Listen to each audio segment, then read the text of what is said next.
eloko eza kaka moko nazali kobeta sete na oyo etali coalition. Nazali kosenga bandeko na biso ya FCC ba mi imprégné na nouvelle vision ya chef de l'État. Et sengeli ba comprendre que régime ici est changé. Bala kisa te que bangonde bayebi politique koleka. Alors nazali kosenga bango avec beaucoup d'insistance ba mi soumettre na nouvelle vision ya chef de l'État. Donc de loko ya mutuya nazali kosenga pour coalition.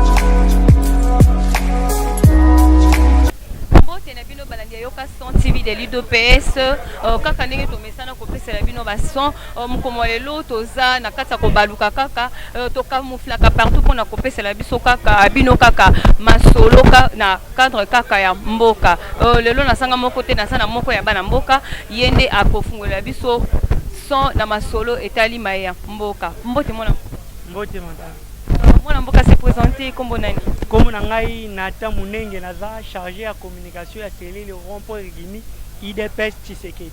OK, IDPS Tshisekedi. Eh papa Nathan, pour nani oza contre tout éviter oza contre mariage à FCC na cache pour comment parce que tout monde na nesi bino bolingi mariage FCC na cache te boza contre yango bosolo belango mingi pourquoi? Oui, c'est un problème naza contre mariage à FCC cache te. Mais na ba union sotango to salaka. Soki union est stérile, ça ne sert à rien d'avancer avec ça. Tous qui na volonté au marché na bango pourquoi? Parce que ba gagner qui l'élection législative, il a fallu diriger ensemble avec ces gens-là. Mais tu remarques qu'à la veille juste à coalition na biso na bango, il y a des cacophonies. Koka jambe bazo tia au contraire, il a fallu que tout ba opposant ba tirer ba opposant ba ça là. Mais les gens auxquels tu considéré comme ba mi na biso yango pour circer, na aussi même na autorité na parti na biso pour revoir total comment maintenant tu rediriger coalition ya FCC cash jusqu'à présent. Okay, merci beaucoup papa Nathan. Voilà, je suis papa Nanga Mususu te papa. Mbote. Kombo nini papa? Emmanuel Echindo. Emmanuel Echindo papa Emmanuel. Li solo ya crash. Tomo ipino ba kombata bana mboka bosiliki. Bolobi mingi na matali crash. Yo teke moyimboka pe ko fungolela biso nini? Bon, na etali crash nazali ko préciser que mesure ya sécurité ezalaki malamu te. Alors ezali kamboko ekoko comme na avion présidentiel te. Esengeli siko mesure ya sécurité ezala renforcer. La renforcer mais tout le monde il pose quoi accuser la muka beaucoup plus. Vous savez que la muka ça na sima makambu oyo etali crash oyo salim la avion ya cortège à mokonza mboka kwa ni kaka la muka. Bon, faut comprendre d'abord que la muka baza ba adversaire na biso ba apprécier ka biso na nyonso te pe à partir ya makanisi na bango. Hein, ndenge muzita lobaki to semer insécurité partout pour nous permettre nouveau régime et salam salam alamte kende liboso te. Alors na yango tozali kolobate la muka ba kotipe na joana. Bon, enquête ezali ko salema to koza pe précision nyonso mais eloko na lina préciser ezali boye. Ezali likambo mboka esengeli biso nyonso ba congolais to lingana.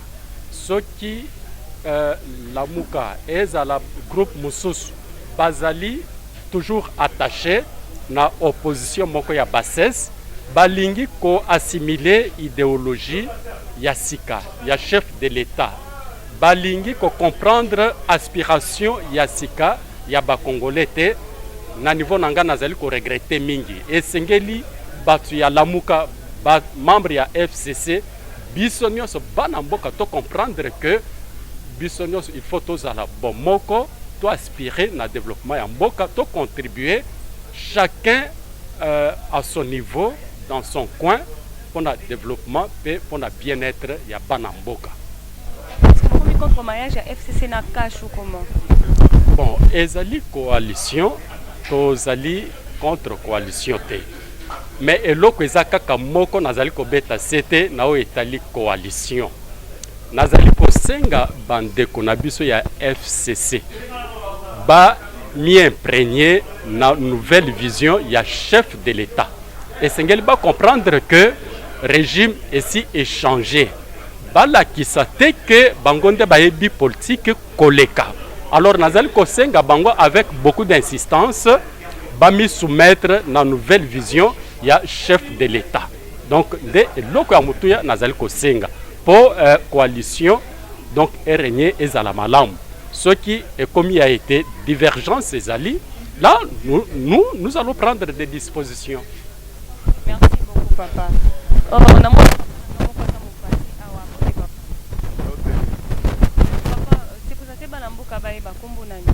Bonga, je m'appelle Maurice Badibanga. Papa Maurice Badibanga. Coalition FCC Cash. Tout le monde bosa bokomi kokoma loko bosa contre yango to ezani. To comprendre te. Yo pe mloko eta ke moyimboka bosa pe combattant. Nini oko kopesela bana mboka. Bon, combat oyo le patriarche Etienne Tshisekedi, le docteur Père Sonam, l'accès qui vise à l'obaki d'abord, bolingo ya Congo, na bolingo entre biso na biso. Ata bandeko oyo, ba voisin, Otobundisaki pendant 37 ans avec à la tête notre leader Etienne Tshisekedi. Chaque fois, babanda économie premier ministre, abanda même économie bato ya Mobutu, pour na kolakisa bolingo. Mais lelo yango na combat au tango tokomi na pouvoir président Félix Tshisekedi a développé idée wana, c'est-à-dire bolingo ya Congo na bolingo ya ba Congolais, c'est-à-dire la gestion basée sur la charité na mawa ko banda ba konzi na biso parti kozala na mawa, puisque Etienne Tshisekedi a la biso qui jour IDPC ko pouvoir, c'est-à-dire que la présidence de la République na base et que la tête que nos bases yo zela nano misale zoya de sommet à banana ko sala ezala ki keno yo zoabik na yo pe président ko zoabik toujours travaille dans la cogestion, c'est-à-dire de gestion de la base et le sommet. Yangona na combo ya papa Etienne Tshisekedi na lite autorité pendant 37 ans et là comme ko la sécurité bolingo ya Congo na bolingo entre na biso. Puisque combat na yé qui basé sur la charité entre nous. Mawa. Na kotala na bomengo nzamba pesi biso na mboko oyo. Biso na mboko tuzaba tuté keno to souffrir na modèle. Yangwana nazo senga keno. Soki lelo IDP sa zui pouvoir. To bengi to sepeli keno bandeko na biso ya FCC to salina bango coalition. Ce sont nos frères, ce sont nos sœurs. To travailler bongo la mitema to bongo la biso nyoso mitema to travailler na kati ya bolingo na mawa na charité ya mboko to bosa na kalaneti bible lobi keno tango Paul akutana ki na Jésus ba yebisa Jésus yebisa ki keno bosa na tika mabenyo so wana bongo la motema yango to sengi bandeko na biso en face ya FCC to bosa na makamwa kala to tia d'abord bolingo ya Congo. Bolingo ya Congo puisque biloko nyonso tokotika yango na mokilo mutu akokende nango azate ata balobi lelo keno Rwanda ayivi minere na biso aketungira ngo usine kuna magnétophone mutu akundama na biloko na azate mais oyo mboka o ezaneti héritage o nzamba pesa kibiso. Merci beaucoup.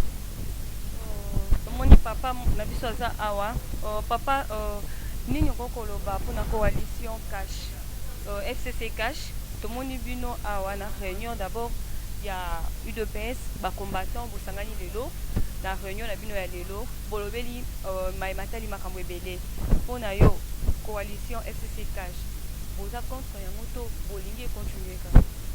Alors pour Nangai ça ne m'engage que moi, c'est dans mon point de vue. Pour Nangai ce n'est pas important de dire que mariage na biso na FCC et 4 ans. Non. Mariage est continué. Mariage est continué. Nous sommes là pour suivre la politique du chef de l'État. C'est le chef de l'État par intelligence na ye mpona bolingo na ye nde esali ke lelo oyo tosangana na bandeko na biso wana pour l'intérêt supérieur du Congo. Admettons aujourd'hui, biso UDPS toza la majorité parlementaire.